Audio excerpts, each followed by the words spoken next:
special weather statement for counties in New York, Genesee, and Orleans. The next round of lake effect is approaching.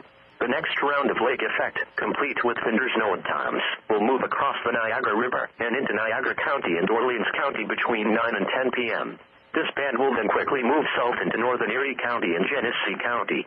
Conditions will rapidly deteriorate with this band. Snow rates are forecast to be around 1 to 2 inches per hour, although the band will not linger very long in the lakeshore counties. The band will then cross the north towns before midnight and settle roughly over the same area that was hit hard earlier this week. This band will intensify toward daybreak with snow rates again expected to approach 3 inches per hour or higher during the morning commute. Please heed all existing driving bans, and if you must travel, carry a survival kit.